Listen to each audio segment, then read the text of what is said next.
Hello students, welcome back to the channel. Myself Ashwini Saudan and हम discuss कर रहे हैं ठाकुर पब्लिकेशन की बुक पोएट्री एंड ड्रामा 2, जो कि राजस्थान की सभी यूनिवर्सिटीज एंड कॉलेज इंस्टीट्यूशन के बीए थर्ड सेमेस्टर के स्टूडेंट्स के लिए बनाई गई है and it is based on the latest NEP based syllabus. So students, हमारी जो प्रीवियस वीडियोस रही हैं उसमें हम लोग ने चैप्टर 4 तक का डिस्कशन कर लिया है। सो आप उन वीडियोस को भी देख लीजिएगा, आपकी पढ़ाई में हेल्प हो जाएगी। एंड इस वीडियो में हम डिस्कस करने जा रहे हैं आपके कोर्स का एंड हमारी बुक का चैप्टर 5, जो कि है एस.टी. कॉलरिज की पोएम द एंशिएंट मैरिनर। अच्छा, द एंशिएंट मैरिनर नाम सुन के आपके दिमाग में एक पोएम का नाम आ रहा होगा। शायद आप लोगों ने ये पोएम अपने स्कूल ईयर्स में पढ़ी हो। इस पोएम का नाम है the rhyme of ancient mariner. अगर आपने ये पोएम पढ़ी है स्कूल में तो आपके लिए ये चैप्टर बहुत इजी होने वाला है, क्योंकि ये पोएम जो है इसी पोएम का एक पार्ट है। ठीक है, लाइक टोटल इसमें जो है द एंशिएंट मैरिनर की 7 पार्ट्स में है ये। एंड हम जो है सबसे पहला जो उसका पार्ट था वो आपके कोर्स में है, उसी को हम डिस्कस करने वाले हैं। सो आपने अपने हाई स्कूल या इंटर यानी कि 10th या 12th में ये पोएम पढ़ी होगी। अगर पढ़ी है तो आपके लिए ये चैप्टर सबसे इजी होने वाला है। आप ऐसे इस चैप्टर को समझ जाओगे एंड इसके आंसर्स बड़े इजीली आप कर पाओगे। पोएम को डिस्कस करने से पहले हम जरा हमारे पोएट को देख लेते हैं। तो जब एस.टी. कॉलरिज की बात करते हैं तो जिन्होंने हमारा प्रीवियस वीडियो देखा है उन्हें ये बात समझ में आ रही होगी, एस.टी. कॉलरिज का नाम कई सारे पोएट्स के साथ लिया जाता है एंड सबसे ज्यादा इनका नाम विलियम वर्ड्सवर्थ के साथ लिया जाता है, जो कि हमने चैप्टर 4 में डिस्कस भी किया था। तो रीजन सिंपल सा था, विलियम वर्ड्सवर्थ के साथ इन्होंने बुक थी लिरिकल बैलेट्स, उसे लिखा था। एंड सिर्फ एक बुक नहीं थी, लिरिकल बैलेट्स की उन्होंने 3 एडिशंस विलियम वर्ड्सवर्थ के साथ मिलकर लिखे थे। एंड इन्होंने ही विलियम वर्ड्सवर्थ के साथ रोमांटिक पोएट्री स्टार्ट की थी। आप कह सकते हो कि William Wordsworth was the founder of romantic poetries and he helped William Wordsworth to be in that position. ठीक है, अब कॉलरिज की जब हम बात करते हैं तो Coleridge was born on 21 October 1772 in a rural town of Devon, Ottery, England. And इनकी जब हम बात कर रहे हैं तो ये अपने पेरेंट्स के 10th और सबसे यंगेस्ट, यानी कि उनके पेरेंट्स के 10 बच्चे थे, 10वें ये थे और सबसे छोटे ये थे। इनके पापा का नाम आ जाता है जॉन कॉलरिज एंड इनकी मदर का नाम आ जाता है एन बोवेन कॉलरिज। ओके, इनके फादर जो है वो एक स्कूल मास्टर थे एंड साथ में वो विकार भी थे। विकार या विसार, आप दोनों प्रोनाउंसिएशन चलते हैं। विसार की जब हम बात कर रहे होते हैं तो ये एक हाई अथॉरिटी पे जो प्रीस्ट होते हैं ना, उन्हें कहा जाता है। चर्च के एक हायर अथॉरिटी पे मतलब एक छोटे से एरिया के हाई अथॉरिटी पे, या आप कह सकते हो जो मेन वहां पे प्रीस्ट होते हैं उनको कहा जाता है विकार। ओके, एंड सिंस इनके फादर जो हैं वो स्कूल मास्टर थे, चर्च में भी काम करते थे, उसकी वजह से कॉलरिज वो सराउंडेड बाय बुक्स। कॉलरिज के आसपास बहुत सारी बुक्स अवेलेबल रहती थी, उन्होंने बहुत सारी रीडिंग्स की हैं। बचपन से ही उनका इंटरेस्ट जो है वो रीडिंग में रहा है। अगर किसी पर्टिकुलर टॉपिक की बात करें कि क्या रीड करना ये पसंद करते थे, तो ये रोमांस और फेरी टेल्स पढ़ना पसंद करते थे। ठीक है, सो इनकी लाइफ ओवरऑल स्मूथ चल रही थी, but in 1781 his father died unexpectedly. So किसी को पता नहीं है कि क्यों डेथ हुई, बट उनके फादर की डेथ हुई है 1781 में। इसके बाद कॉलरिज जो है वो लंदन शिफ्ट हो गए एक साल बाद, पापा की डेथ के एक साल बाद, यानी कि 1782 में वो लंदन शिफ्ट हो गए एंड वहां पे उन्होंने अपने हायर एजुकेशन के लिए, आप कह सकते हो सेकेंडरी एजुकेशन के लिए, सेकेंडरी एजुकेशन आपका 10th के आगे का टाइम, ठीक है, सेकेंडरी एजुकेशन के लिए उन्होंने क्राइस्ट हॉस्पिटल ज्वाइन कर लिया, वहां पे उन्होंने पढ़ाई की। एंड उसके बाद ये जीसस कॉलेज चले गए, जो कि कैम्ब्रिज में था 1791 में।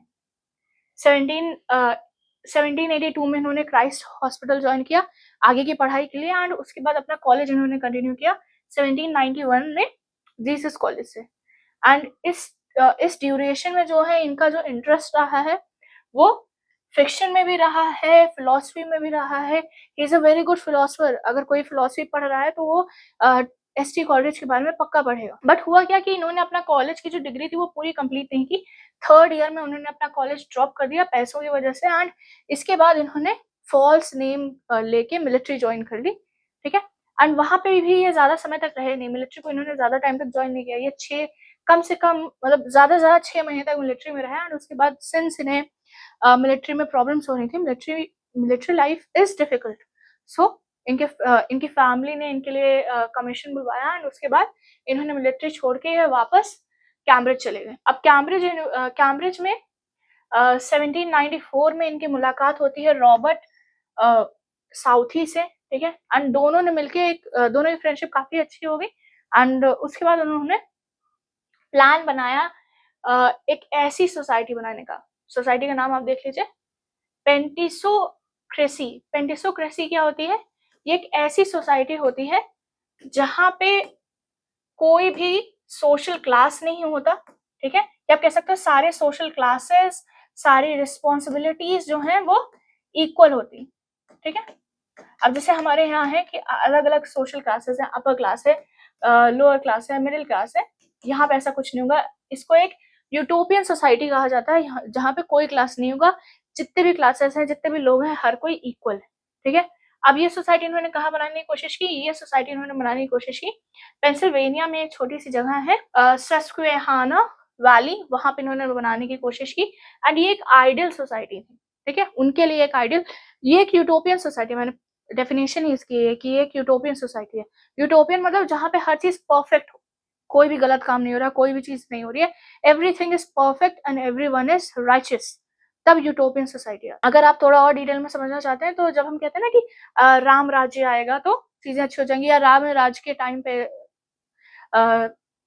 राम जी के टाइम पे चीजें जो थी वो बहुत अच्छी थी, वो ये तो ये जो राम राज्य के टाइम पे जो पीरियड था उसको हम कह देंगे यूटोपियन सोसाइटी थी। उस टाइम हर चीज आइडियल था। ओके,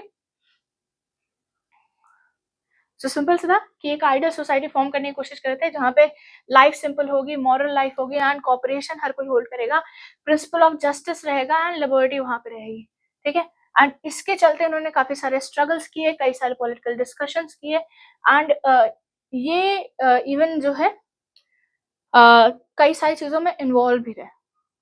एंड इसी के बाद जो है अब एक ऐसा टाइम पीरियड आ रहा है 1789 से 1799 का, जब फ्रेंच रिवॉल्यूशन पे जो पॉलिसीज चल रही थी, ठीक है, फ्रेंच रिवॉल्यूशन के जो ऑब्जेक्टिव्स थे वो इंग्लैंड तक भी पहुंच गए थे एंड इंग्लैंड में भी फ्रेंच रिवॉल्यूशन का इम्पैक्ट देखने को मिल रहा था। वहाँ के जो राइटर्स थे, वहाँ के जो थिंकर्स थे, वो सब फ्रेंच रिवॉल्यूशन पे बेस करके डिस्कशंस करने शुरू कर दिए थे उन्होंने एंड बहुत सारी चीजें होने लगी थी इंग्लैंड में। एंड कॉलरिज ने भी उन सारी चीजों में पार्टिसिपेट किया। वो एक बहुत अच्छे पब्लिक स्पीकर बन के सबके सामने आए एंड इसके बाद इन्होंने साउथी के साथ अगस्त में जो है, सेम ईयर अगस्त में इन्होंने कैम्ब्रिज को छोड़ दिया एंड उसके बाद ये चले गए अमेरिका के लिए, ठीक है? एंड इसी ड्यूरेशन में जो है साउथी और कॉलरिज ने एक प्ले लिखा, द फॉल ऑफ रॉसफायर। अब Robespierre it was based on the actual revolutionary war events जो कि फ्रांस में हुए थे एंड इसमें भी उन्होंने जो है मैक्सिमिलियन रॉबसायर को हाईलाइट किया था, क्योंकि ये उस टाइम के बहुत ही इम्पोर्टेंट पॉलिटिकल फिगर थे, क्योंकि ये ऑर्डिनरी लोग को सपोर्ट करते थे एंड एरिस्टोक्रेसी और किंग लुइस 14th की डेथ में इन्होंने पार्टिसिपेट लिया था एंड इसी की वजह से इन द ईयर जुलाई 1794 इनको इनकी डेथ भी हुई थी। इनको डीकैप्टिवेट किया गया था, यानी कि इनका सर कलम किया गया था, ठीक है? सो मैक्सिमिलियन रॉसफायर पे इन्होंने बेस करके, इनकी लाइफ पे बेस करके इन्होंने एक प्ले भी रेडी किया था। ओके,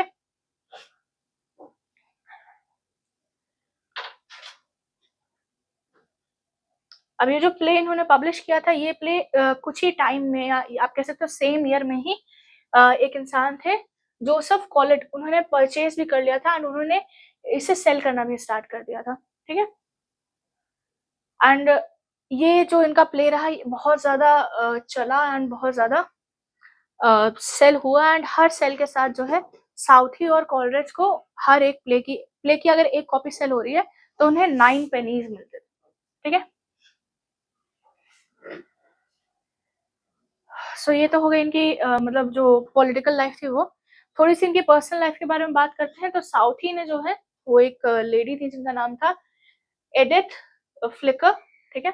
उन्होंने साउथी ने जो है एडिथ फ्लिकर से शादी कर लिया and he was trying to move out of England. वो अमेरिका शिफ्ट होने का सोच रहे थे and Edith was supporting Southey कि हाँ हम दोनों लोग शादी कर लेते हैं और उसके बाद जो है हम दोनों साथ में अमेरिका शिफ्ट हो जाएंगे एंड कॉलेज के माइंड में भी था कि वो लंदन को छोड़ के वो अमेरिका शिफ्ट होना चाहते हैं। सो इस तरीके से साउथी ने एडिथ से शादी कर ली। उसके बाद साउथी और एडिथ ने जो है कॉलेज पे प्रेशर डाला, लाइक बार-बार रिक्वेस्ट करने लगे कि वो एडिथ की सिस्टर सारा फ्लिकर से शादी कर लें and they all four can go to America. ठीक है, वो चारों लोग साथ में अमेरिका चले जाएंगे। अब प्रेशराइज होने की वजह से कॉलेज ने शादी के लिए हाँ तो कर दी, बट उन्हें कभी सारा से प्यार नहीं हुआ था, सो ही वॉज वेरी डिसअपॉइंटेड। ठीक है, एंड उनकी डिसअपॉइंटमेंट का लेवल और बढ़ गया जब सारा यू कैन से मैनिपुलेटेड और रिक्वेस्टेड, मतलब जो होता नहीं कि यार हम अमेरिका नहीं जाते हैं, and they all four shifted to Wales. Wales England में है, इंग्लैंड की एक जगह है। ठीक है, वेल्स इंग्लैंड का ही पार्ट, ठीक है, इंग्लैंड के ही पास में है। एंड अब वो अमेरिका नहीं जा पा रहे थे, इस वजह से उन्हें बहुत ज़्यादा मतलब मैनिपुलेटेड फील हुआ, धोखा फील हुआ, बिट्रेड वो फील कर रहे थे। एंड इसी वजह से उन्होंने ये जो इनका पेंटोक्रेसी का आइडिया था उसको पूरी तरीके से छोड़ दिया, पूरा आइडिया छोड़ दिया, लोगों को छोड़ दिया, and he shifted to London. वो लंदन चले गए अपनी वाइफ को छोड़ के। अब लंदन पे उनकी मुलाकात विलियम वर्ड्सवर्थ से हुई। ये तो मैंने आपको पहले बता दिया कि उनकी मुलाकात विलियम वर्ड्सवर्थ से हुई। लास्ट चैप्टर में भी, चैप्टर 4 में भी हम लोगों ने डिस्कस किया कि विलियम वर्ड्सवर्थ के साथ वो रहे। उन्होंने विलियम वर्ड्सवर्थ के साथ ऑलमोस्ट 10-12 साल तक वो रहे, और उन्होंने पोएम्स भी बहुत सारी लिखी, लिरिकल बैलेट्स ऑब्वियसली उन्होंने लिखा। अब विलियम वर्ड्सवर्थ के इन्फ्लुएंस में आके उन्होंने रोमांटिक पोएट्री को ज्वाइन कर लिया, एंड उन्होंने काफी टाइम तक इसी एक पाथ को वो कंटिन्यू किए। ठीक है, एंड विलियम वर्ड्सवर्थ के साथ ही उनकी मुलाकात जो है विलियम वर्ड्सवर्थ के सिस्टर डोरिथी से हुई। ठीक है, अब डोरिथी के साथ रहते हुए जो है कॉलरिज को जो है डोरिथी से प्यार हो गया, एंड जैसे ही उन्हें एहसास हुआ कि उन्हें डोरिथी से प्यार हो गया, ठीक है, ये पेंटोक्रेसी छोड़ के वो लंदन शिफ्ट हो गए, एंड वहां पे उनकी मुलाकात विलियम वर्ड्सवर्थ से हुई। ठीक है, विलियम वर्ड्सवर्थ का मैंने आपको पहले बता दिया कि वो लास्ट चैप्टर में हम लोग डिस्कस कर चुके हैं कि वो विलियम वर्ड्सवर्थ के साथ ऑलमोस्ट 10 इयर्स तक रहे हैं, एंड उसमें उन्होंने कई सारी पोएम्स विलियम वर्ड्सवर्थ के साथ लिखी हैं, लिरिकल बैलेट्स उन्होंने लिखी है, उसके अलावा भी उन्होंने और पोएम्स लिखी हैं। ठीक है, रोमांटिक पोएट्री का पार्ट बन गए थे, रोमांटिसिज्म उन्होंने इंग्लैंड में लाया है। एंड इसके अलावा जो है उन्होंने अपना जितना भी आप कह सकते हो जितना भी उनका आर्टिस्टिक या आप कह सकते हो as a writer, as a poet, जो भी उनके अंदर टैलेंट था वो ये 10 इयर्स में बहुत अच्छे से देखने को मिला है। ठीक है, एंड विलियम वर्ड्सवर्थ के साथ ही इनकी मुलाकात इनकी सिस्टर डोरिथी के साथ भी हुई है, जिसमें जो है उन्होंने जो नेक्स्ट 10 इयर्स रहे, यानी कि जो 10 इयर्स विलियम वर्ड्सवर्थ के साथ वो रहे हैं, इस 10 इयर्स में उन्होंने बहुत ज़्यादा ट्रैवल किया, एंड इसी एक ट्रैवल में उनकी मुलाकात जो है वो सारा हटचिंसन से हुई। एंड पहली नज़र में आप कह सकते हो कि जब उनकी मुलाकात सारा हटचिंसन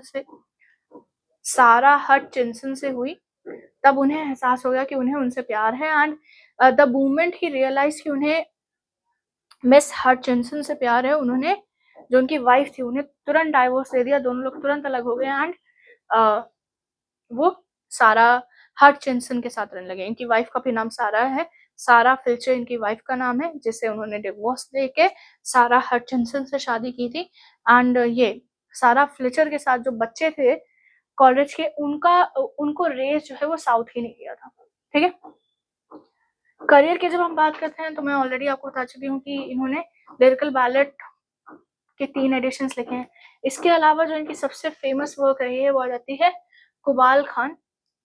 ठीक है, इसमें इन्होंने एक मंगोलियन किंग है उसके बारे में लिखा है, एक इमेजिनरी मंगोलियन किंग है। ठीक है, उसके बारे में लिखा है, एंड उनका अलग-अलग जगहों पे ट्रैवल करना, उस पर्टिकुलर जगह के अलग-अलग जगहों पे जो उनका लैंडस्केप है उस पे उनके व्यू पॉइंट्स क्या हैं, उन्होंने किस तरीके से उनके माइंड ने जो नेचर के साथ इंटरेक्शन किया है उस पे बेस करके ये पूरा उन्होंने लिखा था। इसके अलावा जब काफ़ी टाइम हो गया था, लाइक 1800 जब स्टार्ट हो गया, तो एज अ प्रोफेशन ये लिटरेरी क्रिटिक भी बने हैं, एंड इनकी फैमिली ने इनको काफ़ी अच्छे से सपोर्ट किया है। इसके अलावा इन्होंने लेक्चर्स देने में स्टार्ट किए थे, एंड इन्होंने लेक्चर्स लिखे हैं, दिए भी हैं और लिखे भी हैं। विलियम शेक्सपियर पे बहुत अच्छे से इन्होंने दिए हैं 1811 1812 के बीच में।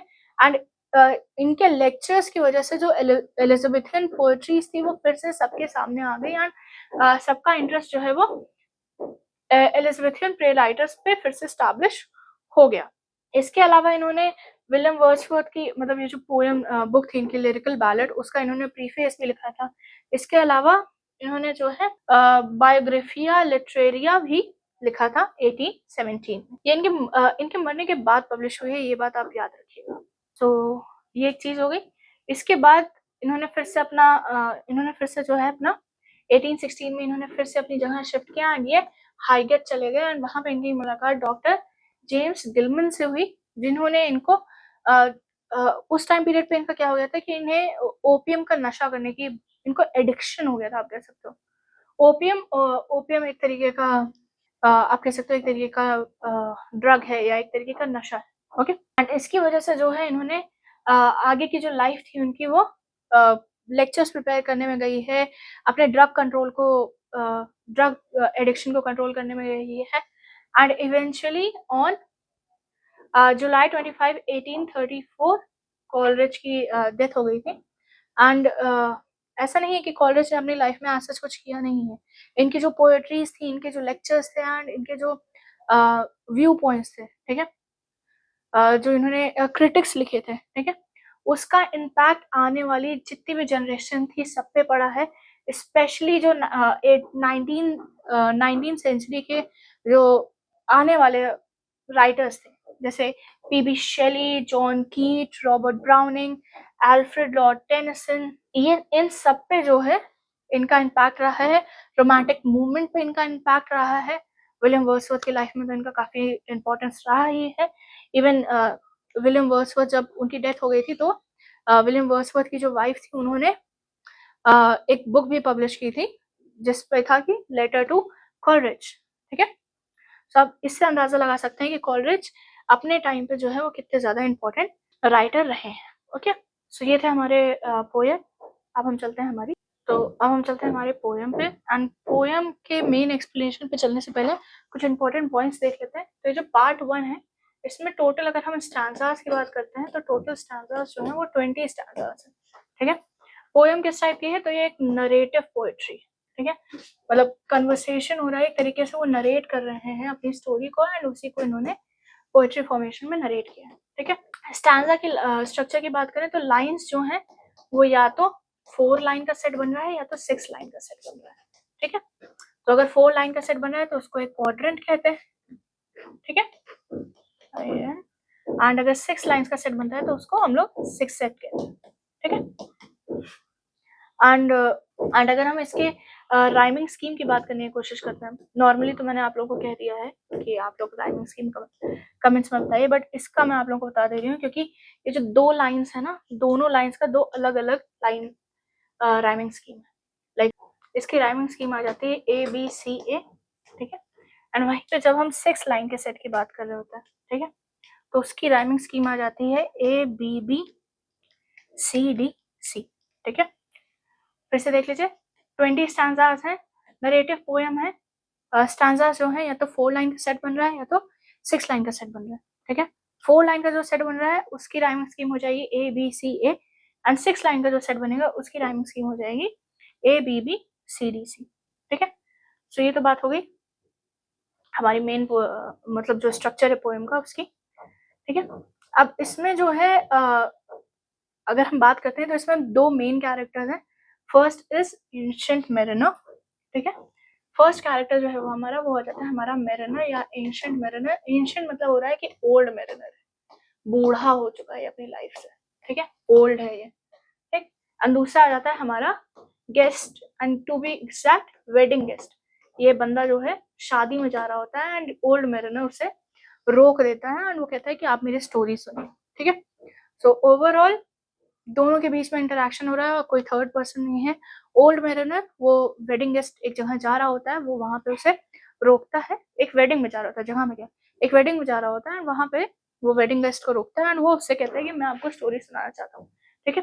वो दोनों के बीच का जो इंटरेक्शन होता है वो आपको इस पूरी पोएम में देखने को मिलेगा। चलिए हम इसी के साथ हमारी पोएम स्टार्ट करते हैं। सो फर्स्ट आंसर देखते हैं। It is an ancient mariner and he stopped one of three by the long grey beard, glittering eyes, and now wherefore stops thou me. ठीक है, stoppeth means stop, ठीक है, die you, ठीक है, या your, यहाँ पे योर है, wherefore, ठीक है, wherefore, what for, stoppest, stopped, what for, ठीक। लाइन्स देख लेते हैं।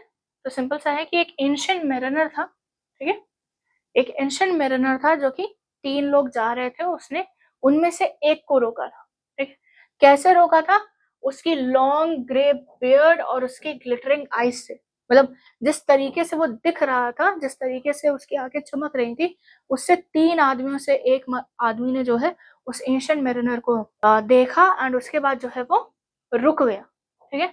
अब यहाँ पे जो है लास्ट लाइन जो है ये जो हमारा वेडिंग गेस्ट है ये पूछता है कि मुझे क्यों रोका है तुमने, दाउ मीन्स यू, ठीक है, why have you stopped me, what for have you stopped me, ठीक है। तो इसी लाइन के साथ थोड़ा सा आपको हो जा रहा है कि ये जो हमारा एंशिएंट मैरिनर है ये एक थोड़ा मिस्टीरियस कैरेक्टर है, कि भाई उसने कुछ बोला भी नहीं, कुछ कहा भी नहीं, बस उसको देख के, उसकी आंखें देख के हमारा जो वेडिंग गेस्ट था वो रुक गया, ठीक है, उसने कुछ बोला नहीं बट वो रुक गया है वो, और वो पूछ भी रहा है कि तुमने मुझे रोका क्यों?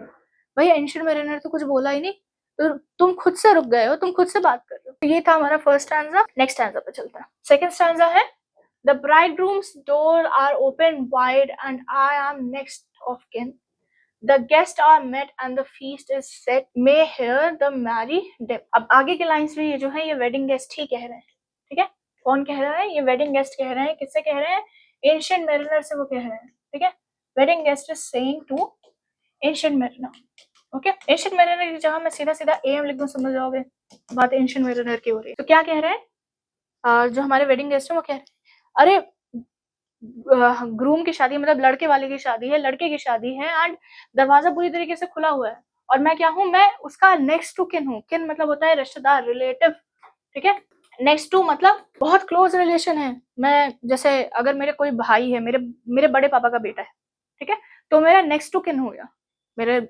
मेरे बाद का तो वही है ना, मेरा नेक्स्ट टू क्लोज है। कह रहे हैं अरे मैं बहुत क्लोज रिलेशन है मेरे ब्राइड ग्रूम के साथ, दूल्हे के साथ, दरवाजा पूरी तरीके से खुला हुआ है एंड गेस्ट को अंदर जाना है, मुझे उससे मिलना है, फीस्ट सेट हो चुकी है, ठीक है, मतलब जो वहां पे दावत लगनी थी, जो खाना लगना था वो लग चुका है एंड जो है जो खुशी की आवाज होती है, जो शोरगुल होता है, वो हमें यहाँ से सुनाई दे रहा है, ठीक है। तो इसमें ओवरऑल वेडिंग गेस्ट जो है वो ये बताने की कोशिश कर रहा है कि वहां पे जो है, जहाँ पे वो जा रहा था वहां पे वेडिंग सेलिब्रेशन स्टार्ट हो चुका है, ठीक है, and he is next to the kin, यानी कि वो रिश्तेदार है दूल्हे का एंड उसका जाना या उसको ये वेडिंग अटेंड करना बहुत जरूरी है उसके लिए एंड उसे रोकने का कोई मतलब नहीं है। एंशिएंट मैरिनर को जो है उसे रोकना नहीं चाहिए था, ठीक है। And he can not miss, क्योंकि भैया अगर आप अपने किसी रिश्तेदार की शादी मिस कर दो तो बवाल हो जाता है, तो वही बवाल इसके साथ हो जाएगा अगर इसने शादी मिस की। चलिए आगे के स्टैंजास में देखते हैं, आगे स्टैंजास में क्या है। थर्ड स्टैंजा में हमारी लाइन है, he holds him with his skinny hand, there was a ship, quoth he, hold off, unhand me, grey-beard loon, as soon his hand dropped. अब बहुत सारे वर्ड्स हैं जो कंफ्यूजिंग हो रहा होगा। ही होल्ड कौन है? ही यहाँ पे ये ही जो है ये एंशिएंट मैरिनर है, ठीक है। ये ही जो हमारा वेडिंग गेस्ट है, इसको मैं WG लिख रही हूँ, ठीक है। तो क्या हुआ? एंशिएंट मैरिनर मतलब वो आदमी इतना बोल के, जो हमारे वेडिंग गेस्ट है वो इतना बोल के कि भैया दूल्हे की शादी है, मैं उसका रिश्तेदार हूँ, मुझे जाना है शादी में, वो जाने लगा, ठीक है। इतना कह के जैसे वो जा रहा था तुरंत एंशिएंट मैरिनर ने क्या किया? उसने वेडिंग गेस्ट का हाथ पकड़ा, ठीक है, एंड उसने कहना शुरू किया, कोट ही, यानी कि कोट किया या सेड, ही कोटेड और सेड, कोट का मतलब होगा, ठीक है, ही कोटेड और सेड। ही कौन है यहाँ पे? कौन कह रहा है? एंशिएंट मैरिनर है ये ही, ठीक है। देयर वाज अ शिप, एक शिप था, ठीक है, एक शिप था। एंशिएंट मैरिनर ने उसका हाथ पकड़ा है और उसने बोलना शुरू कर दिया, देयर वाज अ शिप, ठीक। Hold off unhand me grey beard loon, if his hand dropped he. Okay, hold off ये लाइन जो है कौन बोल रहा है? ये वाली लाइन तो इट वाज अ शिप, ये तो एंशिएंट मैरिनर ने बोली है। होल्ड ऑफ कौन बोल रहा है? होल्ड ऑफ वाली थर्ड लाइन जो है वो वेडिंग गेस्ट बोल रहा है। लून मतलब होता है पागल, ठीक है, क्रेजी और पागल, ओके। सो कह रहा है होल्ड ऑफ, यानी कि ये जो हाथ तुमने पकड़ा हुआ है रुको, पहले तो उस रोक रहा है उसको कि क्या बोल रहे हो तुम, रुक जाओ, और अनहैंड मी, मेरा हाथ छोड़ो, ठीक है। ग्रे बियर्ड लून, यानी कि बूढ़े पागल आदमी, मेरा हाथ छोड़ो, छोड़ो मुझे, ठीक। एंड इसके बाद क्या हुआ कि उसने, ही हैंड ड्रॉप ही, तो उसका हाथ उसने छोड़ दिया। तो एंशिएंट मेरिनर ने, ये वाला है ही, एंशिएंट मेरिनर है, एंशिएंट मेरिनर ने वेडिंग गेस्ट का हाथ जो है वो छोड़ दिया, ठीक है। इतना ही सुनते ही एंशिएंट मेरिनर ने वेडिंग गेस्ट का हाथ वो है जो छोड़ दिया, ठीक। पूरा समझ में आ गया। जैसे ही वेडिंग गेस्ट ने बोला कि भैया दूल्हे की शादी है, मैं उसका नेक्स्ट टू किन हूँ, मुझे जाना है, एंड वो जाने लगा, तुरंत एंशिएंट मेरिनर ने उसका हाथ पकड़ लिया एंड वो बोलने लगा देयर वाज अ शिप, एक शिप था। एंड इसी पे वेडिंग गेस्ट ने रिप्लाई किया कि चुप हो जाओ, रुक जाओ और मेरा हाथ छोड़ो, तुम पागल बूढ़े आदमी, मेरा हाथ छोड़ो। एंड इतना सुन के वेडिंग गेस्ट, एंशिएंट मेरिनर ने जो है वेडिंग गेस्ट का हाथ जो है वो छोड़ दिया, ठीक है। अच्छा, एक चीज आप ध्यान रख सकते हो कि देखो, उसने हाथ पकड़ा, उसने तुरंत अपनी स्टोरी बोलनी शुरू कर दी, उसने अपना इंट्रोडक्शन नहीं दिया, उसने कुछ नहीं किया, ठीक है। एंशिएंट मेरिनर ने कुछ नहीं किया, तो दिस शोज एन अर्जेंसी कि उसे बोलना है, उसे चीजें कहनी है। आगे का नेक्स्ट आंसर हम लोग देखते हैं कि holes him with his glittering eyes, the wedding guest stood still and listens like a 3 years old child. The mariner had his will. सब क्या हुआ, तो उसने हाथ तो छोड़ दिया, ही यहाँ पे देख लो कौन है, ये ही एंशिएंट मेरिनर है, ठीक है।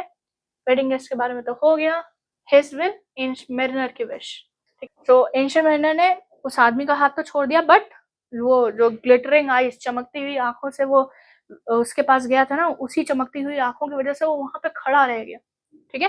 Mysterious, magical, something is of with this man, ठीक है। तो कुछ तो गड़बड़ है हमारे एंशिएंट मेरिनर के साथ, तो कुछ तो चल रहा है, कुछ मिस्टीरियस है जो अभी हमें नरेशन में नहीं पता है, आगे चल के पता चलेगा। तो क्या हुआ है कि एंशिएंट मेरिनर ने अपनी चमकती हुई आंखों से गेस्ट को पूरी तरीके से स्टिल वहीं पे खड़ा कर दिया है, और हमारा जो गेस्ट है वो चाह के भी मूव नहीं कर पा रहा, वो स्टोरी सुनने के लिए तैयार है। जैसे 3 साल के बच्चे होते नहीं, अगर उनको कहो कि चलो कोई स्टोरी सुनाते हैं, वो बड़ी एक्साइटमेंट के साथ शांति से बैठ के सुनने लगते हैं, तो वैसे ही हमारा वेडिंग गेस्ट जो है वो एंशिएंट मेरिनर की स्टोरी सुनने के लिए तैयार हो गया है। एंड आखिर में एंशिएंट मेरिनर जो चाहता था उसने वो कर लिया, he had his will, okay. The wedding is sat on a stone he cannot choose but hear, and thus spark on the ancient man the bright-eyed mariner. So अब क्या हुआ, स्पोक हो गई है, स्पार्क नहीं हुआ, स्पोक। तो अब क्या हुआ कि ये स्टोरी सुनने के लिए वो तैयार हो गया, एंड पास में एक पत्थर था, वेडिंग गेस्ट जाके वहां पे बैठ गया, वेडिंग गेस्ट शांति से बैठ गया, एंड उसके पास कोई और ऑप्शन ही नहीं था।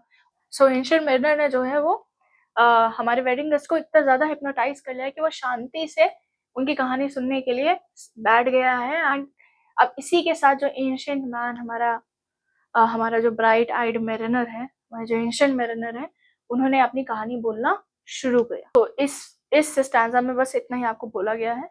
आगे के लाइन्स पे चलते हैं। The ship was cheered, the harbour cleared, merely did we drop below the kirk, below the hill, below the lighthouse top.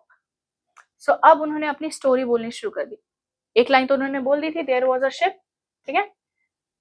First या सेकंड स्टैंजा में उन्होंने बोल दिया था देयर वाज अ शिप, ठीक है। अब उसके आगे की स्टोरी वो बोलना शुरू कर रहे हैं। उसके आगे क्या बोल रहे हैं कि शिप जो है वो तैयार हो गई थी, उसको सब लोग खुशी से रवाना करने के लिए तैयार थे, हार्बर को क्लियर कर दिया गया था, एंड कुछ ही समय पे जो है वो हार्बर को छोड़ के, हार्बर वो जगह होती है जहाँ पे शिप को रोका जाता है ताकि लोग उस पर चढ़ सकें, ठीक है। तो लोग चढ़ चुके हैं शिप पे, अब शिप जो है वो हार्बर को छोड़ चुकी है।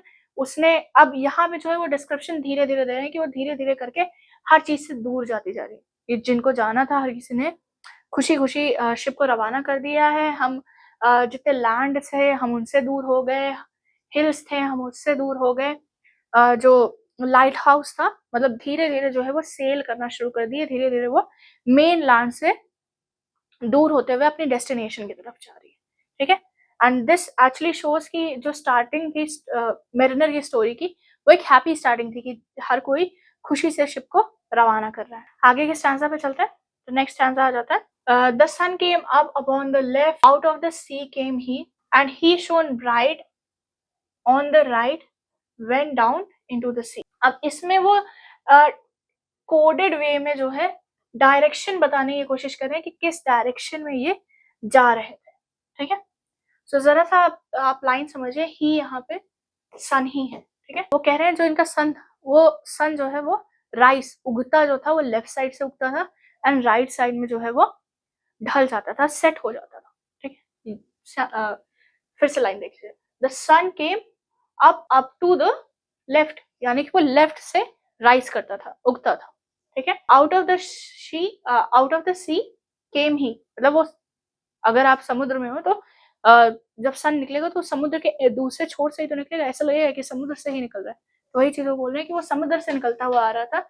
इसके बाद वो काफी टाइम तक चमकता रहता, and he shone bright and on the right went down into the sea, and फिर राइट साइड होके वो सी में चला जाता है। अब ऐसी कौन सी डायरेक्शन होगी, लेफ्ट साइड पे आपका ईस्ट आएगा, ठीक है। ये है नॉर्थ साउथ ईस्ट वेस्ट, ठीक है। हम किस डायरेक्शन में मूव करें कि लेफ्ट साइड पे हमारा ईस्ट है, अगर नॉर्थ में जाते हैं तो ईस्ट तो राइट साइड पे आ रहा है, ये साउथ जा रहा है, ठीक है। इससे इन्होंने एक डिकोडेड वे में वो बताने की कोशिश कर रहे हैं कि सी जो है वो, शिप जो है वो नॉर्थ साउथ साइड पे जा रही है, एंड शिप का ओरिएंटेशन इसी तरीके से वो डिसाइड करें कि डायरेक्शन डायरेक्टली नहीं बोल रहे हैं कि वो साउथ की तरफ जा रही है। देख लीजिए कितने अलग तरीके से उन्होंने बोला है कि वो भैया चमक रहा था, सन ऐसा था वैसा था, एंड वो साउथ की तरफ जा रहा। आगे की लाइंस पे चलो, higher and higher every day till over the mast at noon the wedding guest here beat his breast for he heard the loud bassoon. अब इस यहाँ तक की जो लाइन है ये एंशिएंट मैरिनर ने बोली, ठीक है। ये लाइन एंशिएंट मैरिनर, एंड इसके आगे की लाइन ये नरेटर हमारे बोल रहे हैं कि क्या हो रहा था वहां पे, ठीक है। तो एंशिएंट मैरिनर क्या कह रहे हैं कि वो ऐसे ही ऐसे दिन डे बाय डे जो है वो सन लेफ्ट साइड से उगता, राइट साइड से वो ढल जाता, लेफ्ट साइड से राइज करता, राइट साइड से वो चला जाता, एंड ऐसे ही वो नून में जो है, मतलब वो धीरे धीरे उग रहा है, नून में वो हमारे मास्ट के एकदम ऊपर आ जाता। मास्ट ये जो शिप पे यूजुअली आप जो है ऐसे ट्रायंगल कलर का ट्रायंगल शेप में जो है आप वो देखते हो, कपड़े लगे हुए देखते हुए, तो इसमें एक वुडन स्टिक या वुडन पोल बीच में लगा होता है, ये है हमारा मास्ट। इसी पे यूजुअली होता है कि शिप का फ्लैग लगा होता है। तो नून टाइम पे जो है, अब वो कह रहे हैं कि ऐसे ही रोज सन यही करता था, एंड एक दिन क्या हुआ, सन जो है वो हमारे मास्ट के एकदम ऊपर था, ठीक है। अब इसी टाइम पे जो है वेडिंग गेस्ट को अंदर, जहाँ पे वेडिंग हो रही है, जहाँ पे शादी हो रही है, वहां से बहुत ज्यादा शोर शुरू होता है, सुनाई देता है, बहुत ज्यादा शोर उधर से हो रहा है। अब वेडिंग गेस्ट जो है वो थोड़ा सा एंशियस हो रहा है क्योंकि उसे वेडिंग अटेंड कर, तो वेडिंग गेस्ट क्या कर रहा है कि वो अपने चेस्ट को बीट करता है, एंड उसके बाद वो कह रहा है मतलब इस साउंड को सुन के वो ज्यादा खुश नहीं है कि मैं वेडिंग मिस कर रहा हूँ, but still wedding guest move नहीं कर पा रहा है, ठीक है, ध्यान रखिएगा। एंड ये जो थर्ड लाइन थी, ये आप कह सकते हो कि एक तरीके से वेडिंग गेस्ट का इम्पेशेंट होना शो कर रही है कि भाई मैं इम्पेशेंट हूँ, मुझे जाना है, तो फालतू मुझे बैठाए हुए हो, कहानी सुना। इम्पेशेंट है वो, यही चीज उसको वो दिखाने के लिए कि हमारा वेडिंग गेस्ट पूरी तरीके से इम्पेशेंट है, वो वेडिंग अटेंड करना चाह रहा है, इसीलिए ये लाइन डाली गई है। ओके, अब चलते हैं next answer. The bride had paced into the hall, red as a rose is she, nodding their heads before her goes the merry minstrels। अब देखो अंदर से इतना शोरगुल क्यों आ रहा है, ये 9th स्टैंजा में दिया है। क्यों आ रहा है, क्योंकि भैया जो दुल्हन थी, ब्राइड थी, ठीक है, वो वेडिंग हॉल में आ चुकी है, एंड वो कैसी दिख रही है, वो रोज की तरह लाल दिख रही है, ठीक है। रेड एज अ रोज, ये एग्जाम्पल हो जाता है हमारा सिमली का, ठीक है। इससे पहले के वीडियोस में भी मैंने आपको कहा है, कोई भी चीज अगर किसी चीज से कंपेयर की जाए, किसी मतलब कह दिया जाए जैसे रेड एज अ रोज, वो रोज की तरह लाल है, ठीक है। ब्राइट एज सन, वो सन की तरह ब्राइट है, ठीक है। तरह या जैसे वर्ड आ जाएगा तुरंत आप बोल दोगे कि भैया ये सिमली है, ठीक है। वहीं पे अगर कह दिया जाए कि she looks, she is a rose, वो रोज ही है, तब आपका मेटाफर आ जाएगा, ठीक है। ये सिमिली है, इसका रीजन बहुत ध्यान रखिएगा, मैं बार बार नहीं बोलूंगी क्योंकि मैं हर वीडियो में एक ही चीज बोल रही हूँ, ठीक। सिमिली का आप डेफिनेशन याद रखिएगा, ठीक है। आगे, तो ब्राइड जो है वो आ चुकी है, और वो कैसी दिख रही है, वो बहुत खूबसूरत लग रही है, जैसे रोज की तरह लाल दिख रही है वो, जैसे एक रोज रहता है रेड कलर का खूबसूरत सा, वैसी वो रोज की तरह रेड और डेलिकेट दिख रही है। एंड वहाँ पे जितने भी लोग हैं, जो भी उसे देख रहे हैं, जो भी उसे जाते हुए देख रहे हैं, ठीक है, वो खुश तो हैं ही, ठीक है, एंड वो अपना सिर भी नॉड कर रहे हैं कि अरे वाह। अब अगर किसी शादी में दुल्हन जा रही होती है तो हर कोई जो है तालियां बजा रहा होता है, एंड वो दुल्हन को देख के यूजुअली होता है अरे वाह क्या लग रही है। वैसा ही रिएक्शन यहाँ पे भी आ रहा है। एक और लिटरेरी डिवाइस है आपका यहाँ पे, मैरी मिनिस्ट्रल्स। ये आपका एलिट्रेशन है, ठीक है। तो एलिट्रेशन आपका इस स्टैंजा में आपको दो लिटरेरी डिवाइस मिल गए, सिमिली एक मिल गया, दूसरा आपको मिल गया एलिट्रेशन, ठीक है। अब हम चलते हैं हमारे next answer. The wedding guest he beat his breast and yet can not choose but hear and thus spoke the ancient thus spoke on that ancient mariner the bright eyed mariner. सब क्या हुआ कि wedding guest जो है वो मतलब irritated है यार, वो चिढ़ा हुआ है कि वो वेडिंग अटेंड नहीं कर पा रहा, पर वो अभी भी मूव नहीं कर पा रहा, ठीक है। रीजन वही है कि मैंने बोला था कि हमारे जो एंशिएंट मिरर है वो थोड़े से मिस्टीरियस मैजिकल कैरेक्टर है, एंड उन्होंने क्या किया हुआ है, उन्होंने वेडिंग गेस्ट को हिप्नोटाइज किया हुआ है। सो वो वहीं पे बैठे हुए, वो मूव नहीं कर पा रहे हैं। He is forced to listen to that story, and जब तक स्टोरी खत्म नहीं हो जाएगी तब तक वेडिंग गेस्ट अपनी जगह से मूव नहीं कर सकता, ठीक है। सब वेडिंग गेस्ट इरिटेटेड है, एक इम्पेशेंट हो रहा है वो कि भैया वो शादी मिस कर रहा है। उसके बिहेवियर से अर्जेंसी भी शो हो रही है कि उसे शादी अटेंड करनी है, ठीक है, बट वो मूव नहीं कर पा रहा है। So he is helpless and incapable also, ठीक है, इनकेपेबल ऑल्सो। एंड इसके बाद सिंस वो मूव नहीं कर पा रहा है तो फिर से क्या हुआ, हमारे जो एंशिएंट मेरिनर है उन्होंने बोलना शुरू कर दिया। कैसे है एंशिएंट मेरिनर? ब्राइट आइड मेरिनर है, ठीक है, मतलब इनकी आंखें जो है वो हल्की सी चमक रही हैं, एक अलग तरीके का ग्लो इनकी आंखों में दिख रहा है। सो स्टूडेंट्स, पोएम थोड़ी लंबी है, 20 स्टैंजास के, मैंने आपको पहले बोला। 10 स्टैंजास हम लोग ने इस वीडियो में डिस्कस कर लिए हैं। इसके आगे के जो 10 स्टैंजास हैं वो हम हमारी नेक्स्ट वीडियो में डिस्कस करेंगे। So stay tune to the channel, and अगर आपको ये वीडियो अच्छी लगी तो वीडियो को लाइक कर दीजिए। कोई डाउट, कोई क्वेश्चन, कोई सजेशन आता है तो आप कमेंट बॉक्स में कमेंट भी कर सकते हैं।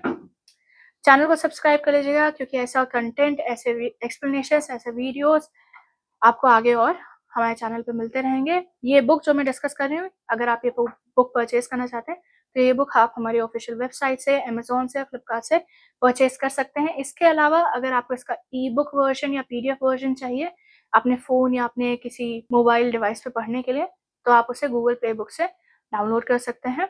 Thank you so much for watching the video, and I will see you on the next one.